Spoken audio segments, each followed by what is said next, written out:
Kita masih ada dalam pembahasan kita 33 bukti kesetiaan Tuhan dalam kehidupan kita. Sama-sama bilang sama saya, kesetiaan Tuhan saya sungguh sangat terbukti. Lebih mantap lagi. Sama-sama bilang sama saya, kesetiaan Tuhan saya sungguh sangat terbukti. Yes. Saudara-saudara yang ada di rumah, ketik di live chat. Orang Manado bilang jangan kotek cuma bauni ya kan. Jangan cuma nonton. Ini adalah ibadah interaktif, saudara. Jadi saudara ketik di live chat saudara, kesetiaan Tuhan saya sungguh sangat terbukti. Yes. Semua sekarang kita sama-sama bilang kesetiaan Tuhan saya sungguh sangat terbukti. Berikan tepuk tangan dia meriah buat Tuhan. Saya sudah bilang sama saudara, selama 33 minggu kita akan proklamasikan kesetiaan saya sungguh sangat terbukti. Karena salah satu intimidasi iblis dalam hidup kita, mana kesetiaan Tuhan? Buktinya kamu menghadapi tantangan, buktinya kamu tidak buktinya kamu tidak melihat kemenangan, buktinya doa kamu belum dijawab. Tapi dalam roh kita deklarasikan apapun yang terjadi, Tuhan saya adalah Allah yang setia. Haleluya. Amin. Dan kesetiaannya bukan hanya janji, tapi kesetiaannya dia buktikan. Itu sebabnya hari ini dalam pembahasan kita yang ke-13 kita akan membahas dia jadikan kita lebih daripada pemenang. Dia tidak membiarkan, maksudnya dia tidak menaruh kita pada satu kehidupan yang tanpa masalah. Karena my God will never ever spoil his children. Kalau saudara berkata, loh tapi kenapa saya ada masalah? Loh itu bagian dari kesetiaan Tuhan. Karena kita bilang barang siapa yang ku kasih, aku hajar dan ku tegur.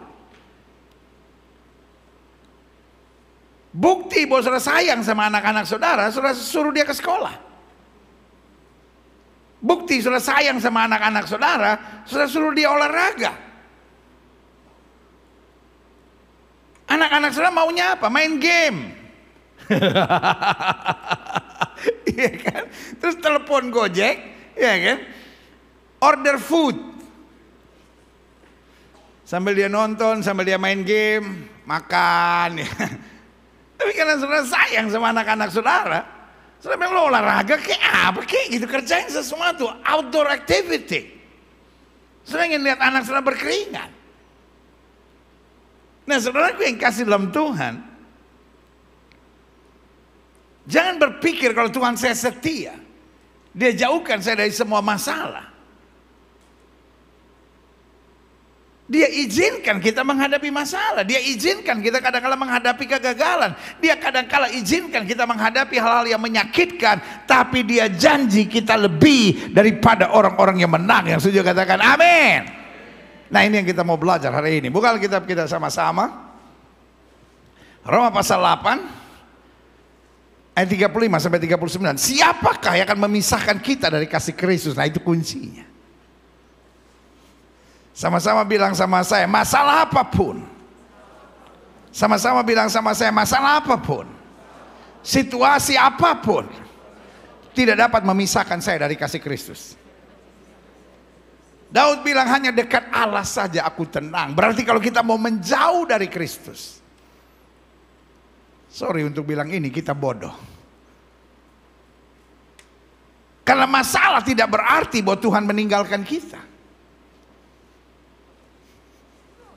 Tetapi bisa jadi di tengah masalah kita meninggalkan Tuhan.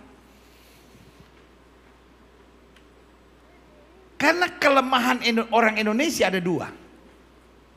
Kelemahan orang Indonesia ada dua. Apa kelemahan orang Indonesia? Yang pertama gampang kaget. Orang Indonesia kelemahan yang pertama apa? Gampang kaget. Dan yang kedua gampang lupa. Ya kan? Yang pertama gampang apa? Kaget. Ada masalah apa? Aduh gimana? Kaget dia. Dan kaget bikin dia panik. Dan yang kedua kalau orang udah beres, lupa. Itu dia. Sama, COVID juga sama. Waktu COVID menyerang, kaget. Paniknya minta ampun. Bayangkan, vitamin C kita minum, jahe kita minum, kunyit kita rebus.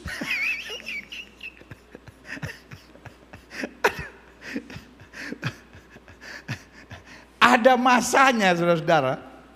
Apotik manapun, toko obat manapun, vitamin C nggak ada.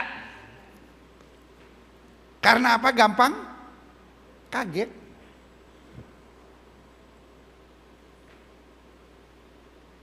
Tiap jam 11 siang sampai jam 1, kemanapun saya pergi, saya lihat orang-orang berjemur. Dia pikir depan rumahnya pantai ke apa? Kan kalau di pantai orang berjemur kan normal kan? Ini orang berjemur. Dia pikir dia kayak pakaian basah gitu. Ada masanya. Di seluruh toko, di seluruh pasar, di seluruh supermarket di Jakarta, sampai mana-mana tempat di Indonesia, goraka, jahe, kunyit habis, saudara. Karena orang Indonesia gampang apa? Kaget. Terus waktu semuanya udah beres, udah nggak ada lagi tuh yang vaksin, booster gitu kan. Terus sekarang XBB naik lagi nih, baru panik lagi, gue belum vaksin. Nah, cuman di Indonesia orang tidak vaksin tapi bisa punya surat, itu mujizat.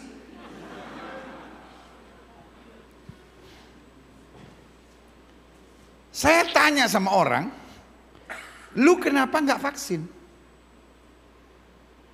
Oh, karena vaksin ini bisa jadi gerakan antikris apa segala macam.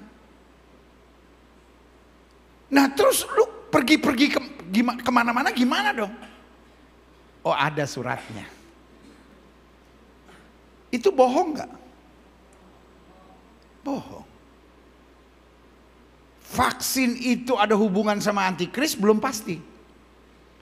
Tapi bohong itu iblis adalah bapakmu, itu Alkitab. Saya bilang ini otaknya koplak. Otaknya apa? Koplak. Untuk sesuatu yang belum pasti dia percaya. Tapi untuk sesuatu yang udah pasti, gampang diatur. Ini dia. Jemaat Gereja Bethel Indonesia Global Fellowship Center jangan on.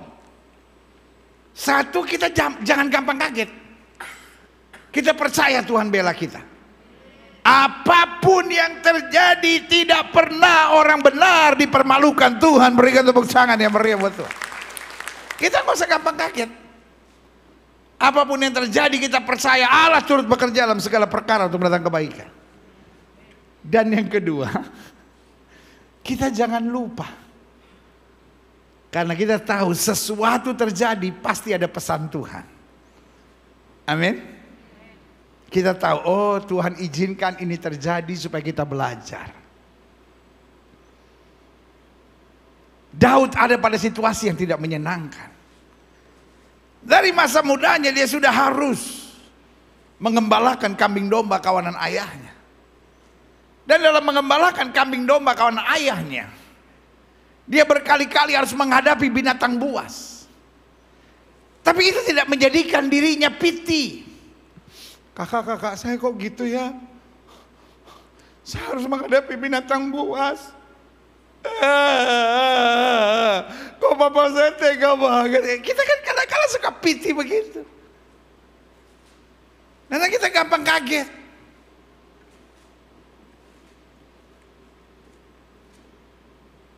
Tetapi Daud belajar untuk jadikan segala sesuatu yang terjadi adalah pelajaran kehidupan. Dia nggak gampang lupa. Waktu dia berhadapan dengan Saul, karena Saul bilang, jangan kamu maju. Kamu masih muda, sementara dia, maksudnya Goliat, telah menjadi prajurit sejak dari masa mudanya. Daud tenang. Tiba-tiba Daud bilang begini, hambamu ini biasa mengembalakan kambing domba kawanan ayah. Setiap kali ku lihat binatang buas, ku tangkap janggutnya, ku robek mulutnya. Tuhan yang sama yang menyerahkan binatang buas itu ke dalam tanganku. Tuhan yang sama yang akan memberikan kemenangan bagiku menghadapi raksasa Filistin itu. Daud menyadari apapun yang terjadi adalah pelajaran yang berharga. Sama-sama bilang sama saya, pelajaran yang berharga. Kalau kau dikhianati orang, jangan trauma. Jangan kaget. Buat kita itu menyakitkan, tetapi dalam agenda Tuhan itu adalah pelajaran berharga yang satu hari akan berguna buat kita. Kita menghadapi kegagalan, jangan kaget. Mungkin itu menyakitkan untuk sementara, tapi dalam agenda kerja Tuhan satu saat akan menjadi sesuatu yang berguna buat kita.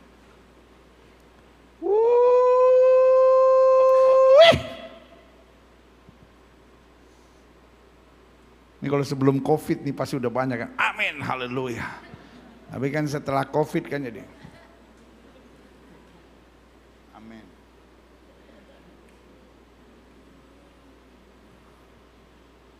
Ada hal-hal dalam hidup kita untuk sementara dia menyakitkan. Tetapi dalam kalender kerjanya Allah, satu saat kita tahu itu akan jadi pelajaran berharga yang memberikan kemenangan gilang gemilang buat kita. Haleluya. Amin. Nah, makanya ayat ini bilang begini. Siapakah yang memisahkan kita dari kasih Kristus? Penindasan atau kesesakan atau penganiayaan atau kelaparan atau ketelanjangan atau bahaya atau pedang. Berarti dari zaman Paulus, hal-hal yang bernama penindasan, kesesakan, penganiayaan, kelaparan, ketelanjangan, bahaya, pedang adalah hal yang biasa. Sama-sama bilang sama saya, hal yang biasa. Itu bagian dari proses Tuhan. Kalau kau menghadapi hal-hal yang menyakitkan, jangan pernah pikir mujizat tidak terjadi. Jangan pernah pikir doamu tidak dijawab. Jangan pernah berpikir Tuhan meninggalkan kita. Karena Alkitab bilang, siapakah yang akan memisahkan kita dari kasih Kristus? Seperti ada tertulis, oleh karena Engkau kami adalah bahaya maut sepanjang hari. Kami telah dianggap sebagai domba-domba sembelihan. Saya bangga ayat 37. Kita baca sama-sama 1, 2, 3. Tetapi dalam semuanya itu kita lebih daripada orang-orang yang menang oleh Dia yang telah mengasihi kita. Kita lebih daripada orang-orang yang menang. Bukan karena luck, bukan karena nasib, bukan karena keberuntungan, bukan karena kehebatan, kekuatan, kemampuan kita. Kalaupun kita nggak mampu, tetap kita menang oleh karena Dia yang mengasihi kita. Saudara-saudara yang ada di rumah, ketik di live chat saudara, saya lebih dari pemenang karena Yesus. Semua kita di gereja sama-sama bilang, saya lebih daripada orang-orang yang menang karena Yesus. Lebih mantap, sama-sama bilang, saya lebih daripada orang yang menang karena Yesus. Kalaupun kita nggak sanggup, kalaupun kita nggak mampu, nggak apa-apa. Yang penting kita tetap bersandar pada Yesus. Jangan udah nggak sanggup, nggak mampu, lalu kita menyalahkan diri sendiri. Wah, saya udah nggak sanggup, saya udah nggak mampu. Tetapi saya punya Yesus. Hari ini kita akan terima perjamuan suci. Waktu kita angkat cawan dan kita angkat roti, kita tahu bahwa Dia yang mengasihi kita, menjamin apapun yang terjadi, kita lebih daripada orang-orang yang menang. Berikan tepuk tangan yang meriah buat Tuhan. Selanjutnya saya pelajari ayat 38. Sebab aku yakin, bilang sama sebelah saudara, nah ini persoalannya, lu yakin gak? Persoalannya bukan kuasa Tuhannya, persoalannya kita yakin gak? Sama-sama bilang, saya tetap yakin. Sebab aku yakin bahwa baik maut maupun hidup, baik malaikat-malaikat maupun pemerintah-pemerintah, baik yang ada sekarang maupun yang akan datang, atau kuasa-kuasa baik yang di atas maupun yang di bawah, ataupun sesuatu makhluk lain, tidak akan dapat memisahkan kita dari kasih Allah yang ada dalam Kristus Yesus Tuhan kita. Jadi kuasa apapun tidak bisa pisahkan kita dari kasih Allah. Tapi kenapa kadangkala kita terpisah dari kasih Allah? Itu karena kebodohan kita. Kitanya yang meninggalkan Tuhan. Iblis pengen sekali memisahkan kita dari kasih Allah. Tapi selama kita bertahan, selama kita yakin, selama kita mengerti bahwa Dia Allah yang setia, tidak ada yang bisa pisahkan kita dari kasih Kristus. Jadi kalau kita terpisah dari kasih Kristus, jangan salahkan setan. Itulah akibat kebodohan kita sendiri. Kitanya yang kecewa sama Tuhan, kitanya meninggalkan Tuhan, kitanya yang kagetan, kitanya yang lupa. Kita lupa kalau kita bisa bertahan sampai hari ini karena Tuhan. Kita lupa kalau kita bisa kuat sampai hari ini itu karena Tuhan. Justru Tuhan yang kita salahkan. Tuhan gak jawab doa saya, Tuhan gak buat mujizat buat saya, Tuhan gak melakukan perkara-perkara dahsyat buat saya. Tapi waktu kita tetap ingat semua karena Tuhan, kita akan bilang tidak ada yang bisa pisahkan aku dari kasih Kristus. Jemaat Tuhan ini disayang oleh Tuhan Yesus. Jemaat Tuhan yang ada di rumah masing-masing, kita gak tahu hari-hari ke depan akan jadi apa. Tapi satu yang saya ingat, selama kita tetap melekat pada Kristus, kita tetap lebih daripada orang-orang yang menang. Berikan tepuk tangan yang meriah buat Tuhan. Selanjutnya saya catat, mengapa kita dijanjikan sebagai lebih daripada pemenang?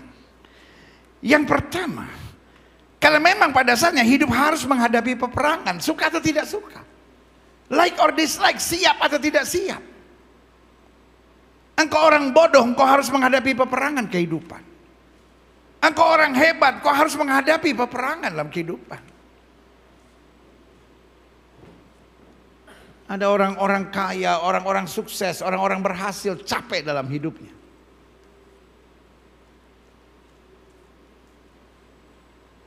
Iya kan? Orang makin tinggi, tekanannya makin banyak. Tapi sebagai hamba Allah, saya hanya mau ingatkan buat saudara, kadangkala orang sukses, orang berhasil, capek, dapat tekanan dari mana-mana. Terus pemikirannya apa? Mendingan gue jadi orang biasa-biasa deh. Tapi orang biasa-biasa pemikirannya gimana? Kalau gue kaya aja, gue hajar tuh semua. Artinya, there is no place, there is no battle. Tidak ada tempat yang tidak ada peperangan. Persoalannya jangan mimpikan kehidupan tanpa peperangan. Tapi iman meyakinkan kita, yang pertama, peperangan itu asik. Tergantung mentality kita. Kalau kita lihat peperangan sebagai sesuatu yang menakutkan, dia jadi sesuatu yang menakutkan. Iya kan?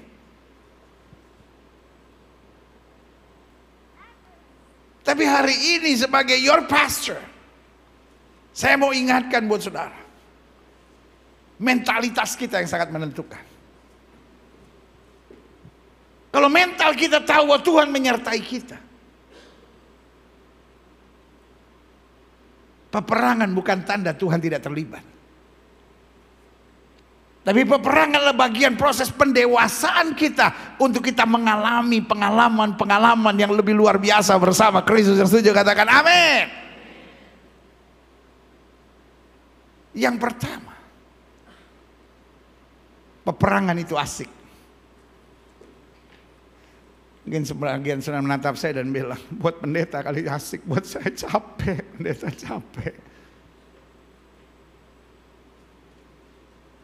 Terus sudah mau apa? Hidup makan tidur, makan tidur, makan tidur, stroke.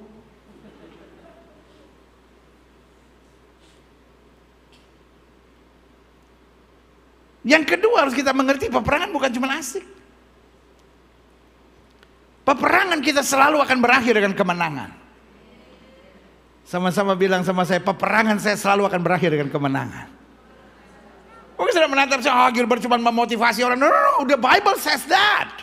Alkitab bilang kita lebih daripada orang-orang yang menang. Amin. Saudara yang di rumah ketik di live chat saudara, peperangan saya akan berakhir dengan kemenangan. Imani. Haleluya. Yang kedua, mengapa kita dijanjikan sebagai lebih daripada pemenang? Yang harus kita ingat, karena hidup kita harus menghadapi peperangan. Tinggal mentalitas kita bagaimana. Apakah kita hidup dalam ketakutan, aduh nanti kalau kalah gimana, aduh kalau hancur gimana, aduh kalau binasa gimana. No. Tidak ada yang bisa pisahkan aku dari kasih Kristus. Karena di dalam segala apapun kita lebih daripada orang yang menang, karena Dia mengasihi kita. Yang kedua, mengapa kita dijanjikan sebagai lebih daripada pemenang? Karena pemenang tidak selamanya, tetapi anak Tuhan terus menjadi pemenang. Apa maksudnya? Loh, Alkitab kan bilang kita lebih daripada orang-orang menang. Kenapa Alkitab nggak bilang kita pemenang? Kenapa pakai lebih daripada orang-orang menang?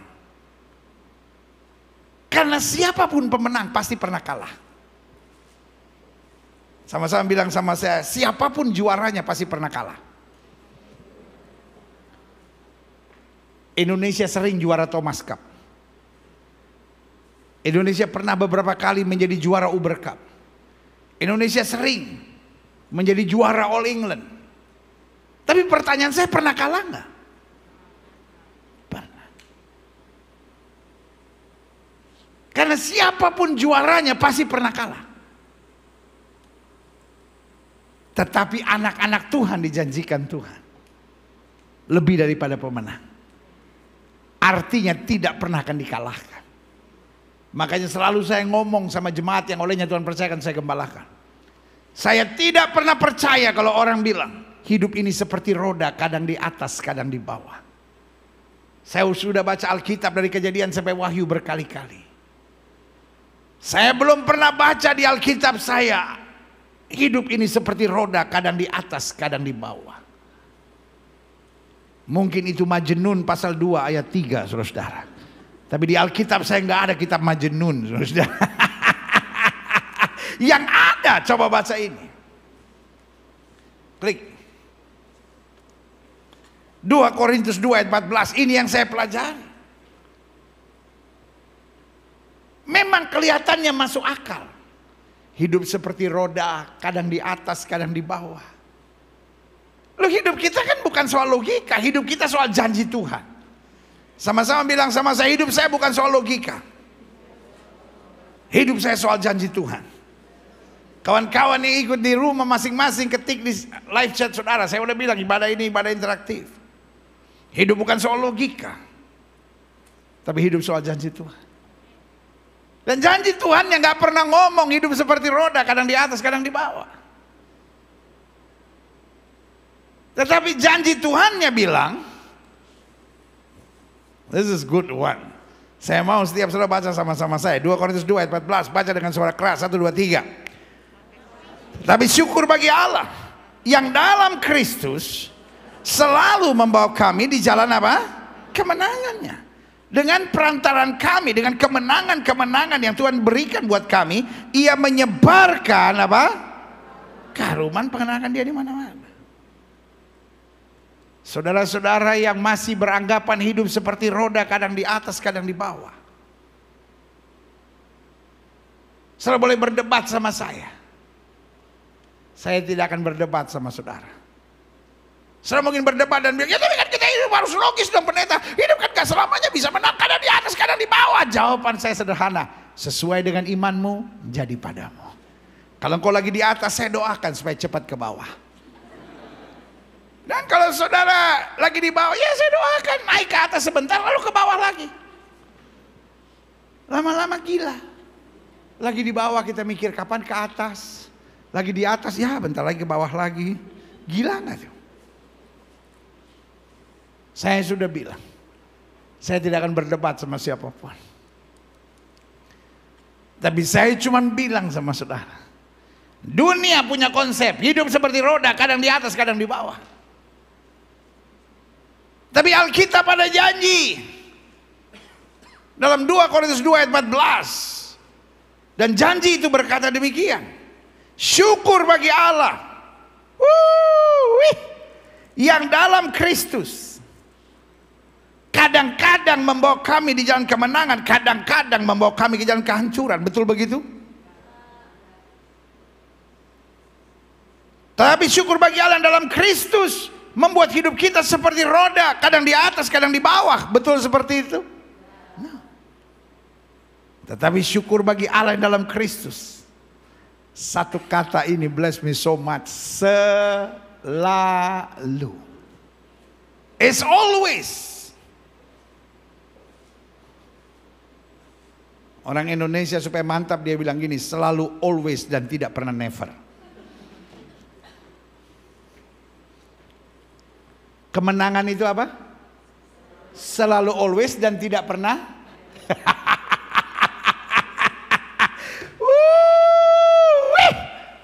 Selalu, always, dan tidak pernah never.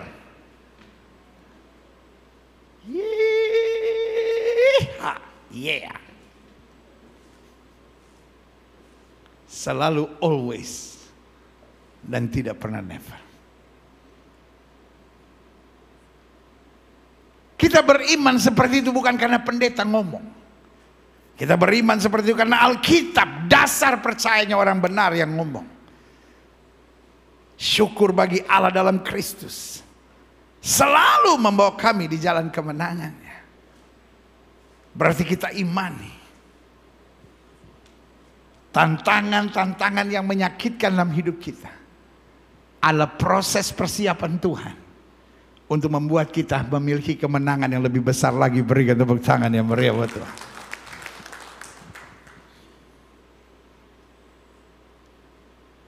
Dalam kenyataan hidup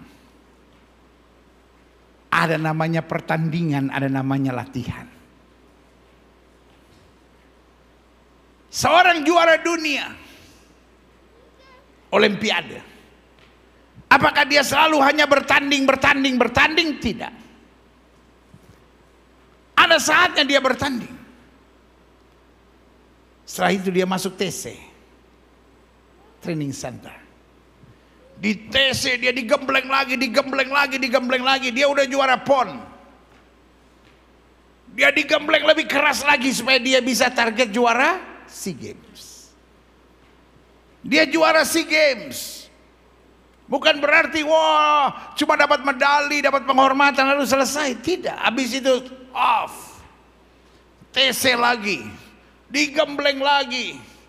Dia nggak bisa sombong dan bilang saya kan udah juara. No. Jadi kalau sudah tanya sama saya, kenapa setelah kemenangan tiba-tiba ada hal-hal yang menyakitkan terjadi? Itu adalah TC-nya. Jelas nggak? Itu bukan pertandingan kok kalah, itu hanya TC.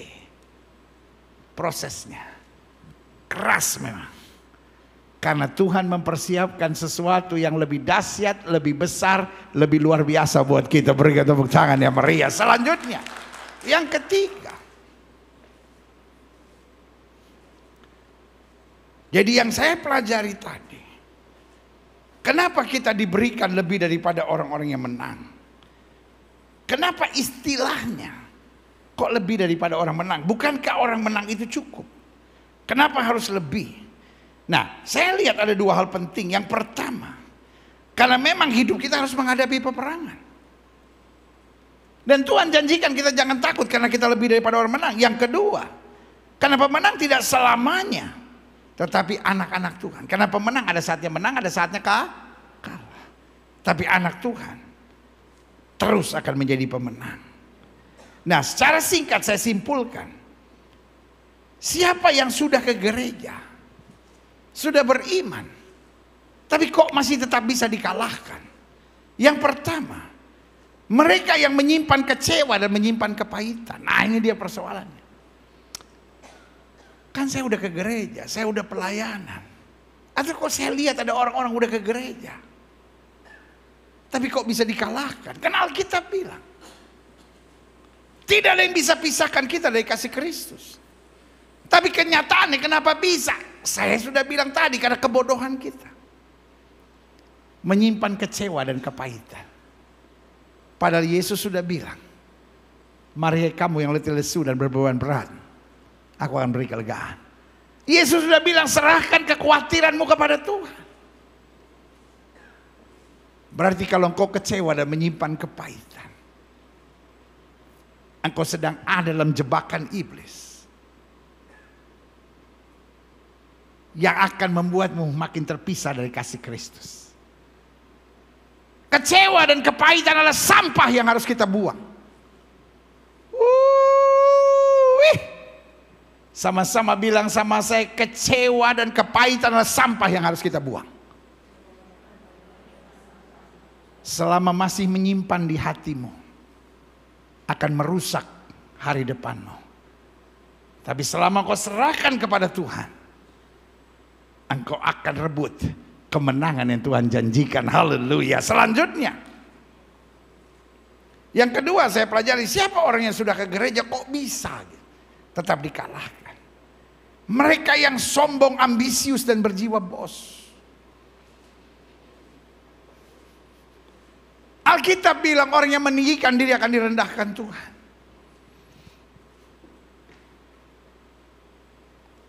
Alkitab berkata Tuhan mematahkan rancangan-rancangan orang fasik. Orang fasik adalah orang-orang yang ambisius, berjiwa bos. Apa artinya berjiwa bos? Memaksakan kehendak, pokoknya apa yang saya mau harus terjadi. Tapi siapa yang tidak bisa dikalahkan, bahkan lebih daripada orang-orang menang? Orang-orang yang rendah hati dan berjiwa hamba. Sehingga apapun yang terjadi, yang dia serukan hanya satu hal sederhana, biar bukan kehendakku yang jadi, melainkan kehendakmu lah yang terjadi. Yang ketiga, siapa yang sudah ke gereja, sudah bertobat, sudah lahir baru, sudah pelayanan, namun kok bisa tetap dikalahkan? Yang ketiga, mereka yang khawatir, selalu mengeluh dan selalu berpikiran yang negatif. Alkitab bilang orang bimbang jangan harap dapat apa-apa. Khawatir, mengeluh, selalu berpikiran negatif. Bukan masalahmu yang terlalu berat, tetapi pikiranmu yang terlalu bermasalah. Sama-sama bilang sama saya, bukan masalah saya yang terlalu berat, tapi pikiran saya yang terlalu bermasalah. Jadi sekarang keputusannya di dalam tangan kita. Kitanya mau terus khawatir gak? Kitanya mau terus berpikiran negatif gak? Atau kita mau berkata seperti Daud, sekarang aku tahu bahwa Tuhan memberi kemenangan kepada orang-orang diurapinya, berikan tepuk tangan yang meriah. Selanjutnya, siapa orang yang sudah ke gereja namun tetap bisa dikalahkan? Mereka tidak punya prinsip, cenderung kompromi. Kanan kiri oke. Alkitab ajarkan katakan ya di atas ya, katakan tidak di atas tidak. Hidup jangan kasar. Hidup jangan eksklusif. Tapi hidup juga jangan kompromi. Amin. Makanya Alkitab bilang selama kamu tidak miring ke kiri maupun miring ke kanan, hidupmu akan diberkati. Apa artinya? Hidup belajar punya prinsip. Menolak sesuatu yang mengakibatkan kita jadi bermasalah, it's okay. Kita nggak bisa menyenangkan hati semua orang. Tapi waktu kita fokus pada jalan-jalan Tuhan, kita kagum melihat pembelaan Tuhan yang luar biasa buat hidup kita. Amin. Selanjutnya, siapa yang sudah ke gereja, sudah pelayanan, namun tetap bisa dikalahkan? Mereka yang berjiwa curang dan cenderung hidup dengan dusta. Taruh tangan kanan saudara di dada, sama-sama bilang, anak Tuhan modalnya adalah ketulusan.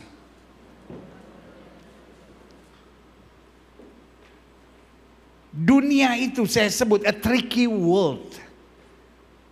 Dunia ini penuh dengan manipulasi, rekayasa. Anak-anak Tuhan modalnya tulus saja. Orang tulus bisa dihina. Orang tulus bisa dijebak. Orang tulus bisa dimanfaatkan orang. Saudara suka dengar nggak orang ngomong gini, lu jangan tulus-tulus aja lu dimanfaatkan orang.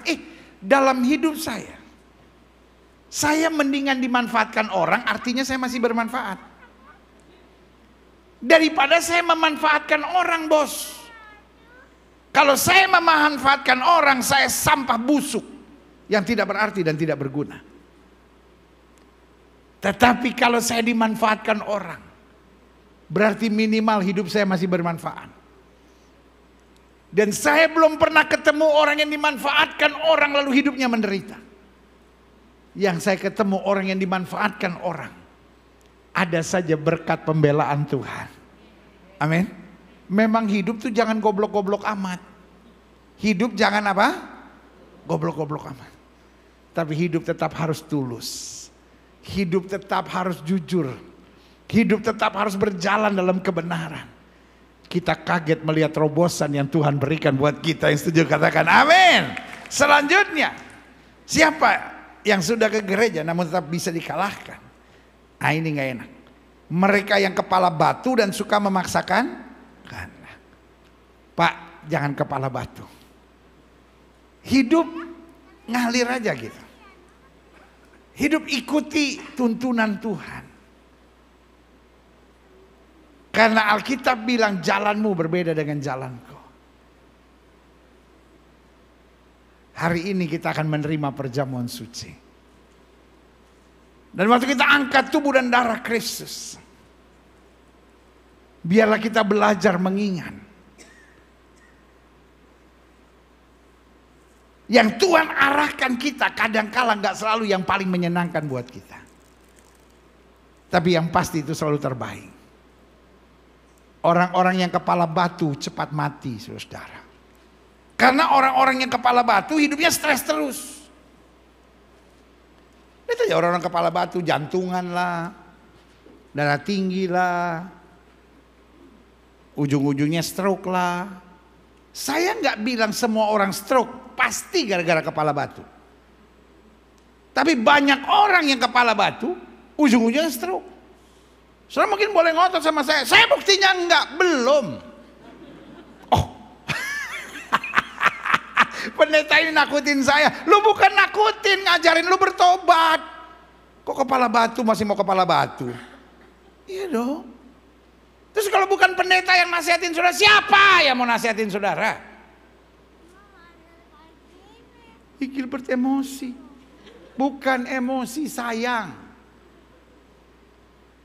Udah perjamuan kudus masih mau tetap kepala batu. Nanti kalau udah stroke nyesel.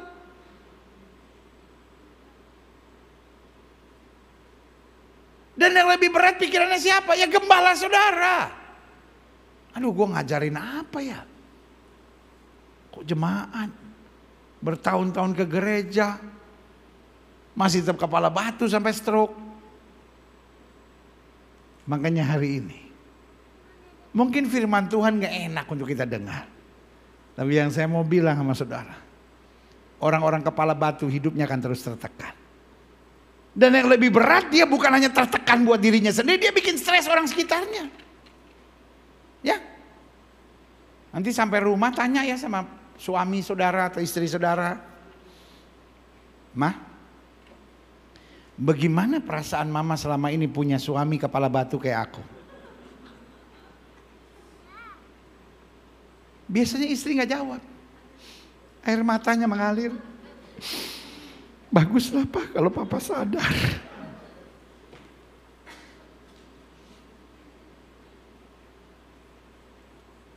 Bu, maaf ya Bu ya. Maaf ya Bu ya. Sebagai gembala kan perlu kan kadangkala diskusi sama jemaat. Kita kan pendeta nggak bisa khotbah di mimbar aja gitu kan, nggak, harus interaktif dikit lah. Saya mau nanya sama yang di rumah kan nggak bisa, paling cuma ngetik-ngetik. Bu, punya suami yang kepala batu enak nggak Bu? Nggak enak kan Bu ya? Apalagi punya istri yang kepala batu. Saya pikir gembala mau belain saya. Loh, iya belain, punya suami yang kepala batu gak enak kan Bu ya? Apalagi punya istri yang kepala batu. Lebih cepat lagi stroke-nya dia. Kalau dia yang kepala batu umur 50 dia stroke. Tapi kalau dia punya istri yang kepala batu 37 udah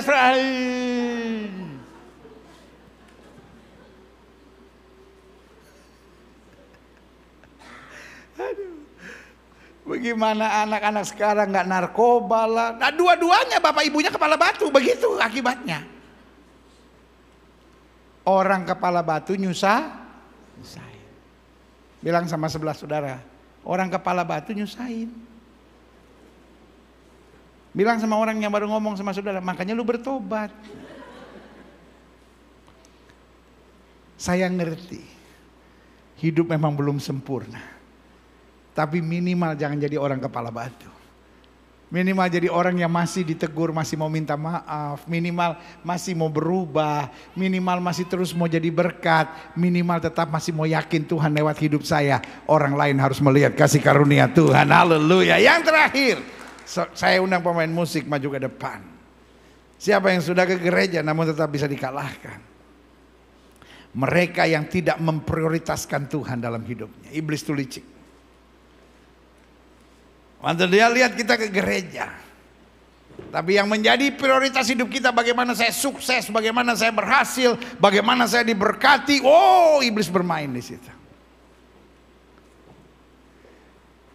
Tapi kalau kita memprioritaskan Tuhan, Musa sampai bilang begini, kalau Tuhan tidak membimbing aku tidak akan berangkat. Musa bilang, ajar aku menghitung hari-hariku sedemikian hingga aku beroleh hati yang bijaksana. Orang yang memprioritaskan Tuhan bukan berarti nggak akan ada masalah. Tapi orang yang memprioritaskan Tuhan selalu akan melihat kemenangan-kemenangan yang luar biasa. Bukan kalimat saya, tapi janji Tuhan. Apa janji Tuhan? Tetapi dalam semuanya kita lebih daripada orang-orang yang menang. Karena Dia yang mengasihi kita. Sama-sama bilang, saya lebih daripada orang yang menang. Karena Yesus yang telah melakukan segalanya buat saya. Berikan tepuk tangan yang meriah buat Tuhan.